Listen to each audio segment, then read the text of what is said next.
collected the toys from that movie. Okay, so we're going to talk about hydrogen bonding. You brought it up. This is your question. I feel like there's this big scar on your mind. Yeah, okay, so the question was, given some molecules, how do you decide which ones have hydrogen bonding? So we can have things like, let's do that one. CH3, This is hydrogen. OH. This is a little thing about hydrogen bonding. H2O, HCl, You want the ones from the test? Na2. I'm just going to make some up here. Unless there's, some particular favorites from the test that you would like to see. I have no idea. So. Yeah. Okay. So, here's some compounds. Which one of these will have hydrogen bonding? H2. So, it is helpful to understand what is hydrogen bonding and how do we recognize hydrogen bonding. So hydrogen bonding is like super dipole-dipole force. And so we need to have a polar molecule and, E.T. phone home.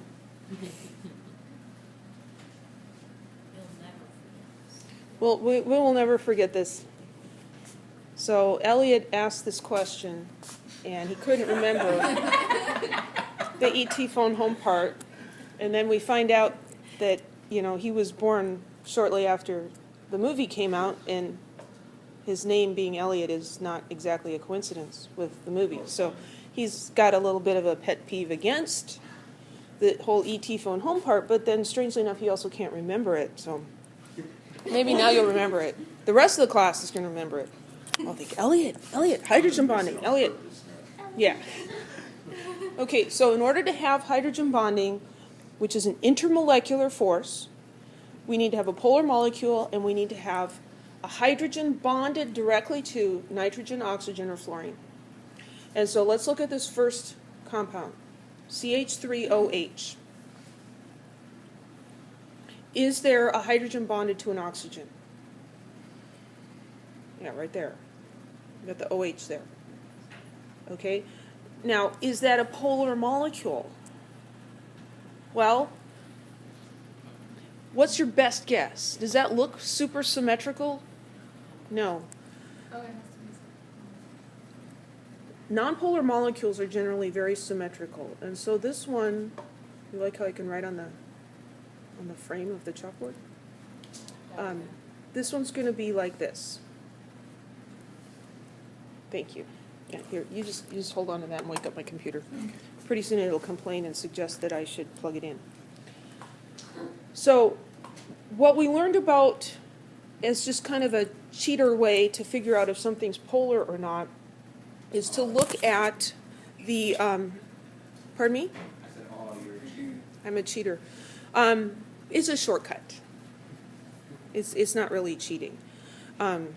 But to look at the Lewis structure, and I guess, if you want to be complete, there are some lone pairs on that oxygen. But to look at the Lewis structure, look at the central atom. And here the central atom would be the carbon. And are there any lone pairs on the central atom? No. Are all the atoms bonded to the central atom the same? No, this is an oxygen. Okay, this one's different. A nonpolar molecule is going to be very symmetrical, and it's not going to have a positive or a negative end. And so if something looks like it's going to be lopsided, then it probably is, and it's probably polar. So this is a polar molecule. And we have this hydrogen-oxygen bond here, this guy right here. You have to have that in order for there to be hydrogen bonding. So this one is a yes. That one has hydrogen bonding. That is methanol. That's methanol. So let's look at the next one, water. Okay, this one I would hope that maybe you would just remember, oh yeah, water's got hydrogen bonding. Because the reason that water has all these weird properties, weird and wonderful properties that it does, is because it has hydrogen bonding. Its boiling point is much higher, its melting point is much higher than would be predicted from its size and other things. So water is, does have hydrogen bonding, but let's just kind of prove it to ourselves. So you could write the structure for water like that, HOH, and you say, well, that looks really nice and symmetrical. But we're missing some electrons here. The Lewis structure for water has lone pairs there. Okay, and the lone pairs cause it to be lopsided. We didn't go, in this class, we didn't go much into geometry or anything of molecules. But this molecule is going to have a bent structure. It's not going to be linear.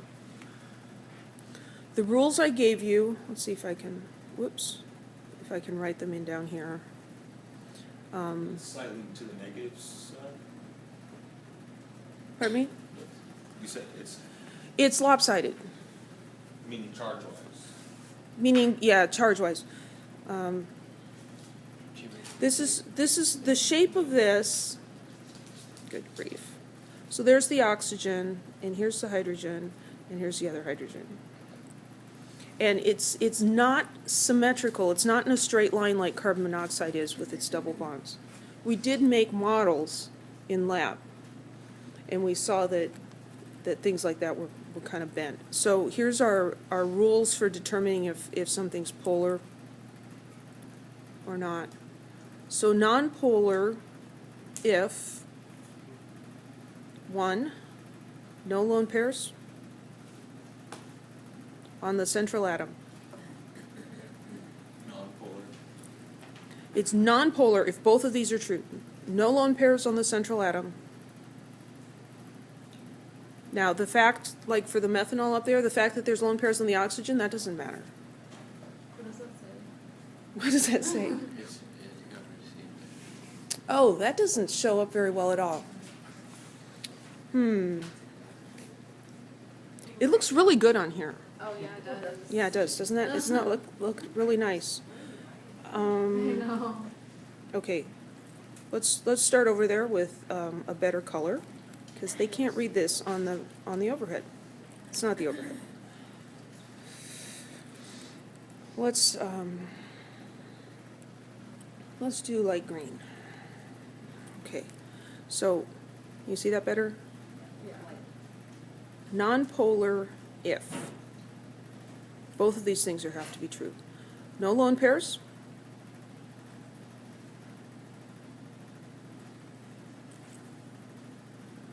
On central atom. Pardon my scribbles here, but I'm saying the words so that you maybe just listen. No lone pairs on the central atom. Good grief. All atoms bonded to central atom. We'll call him central atom.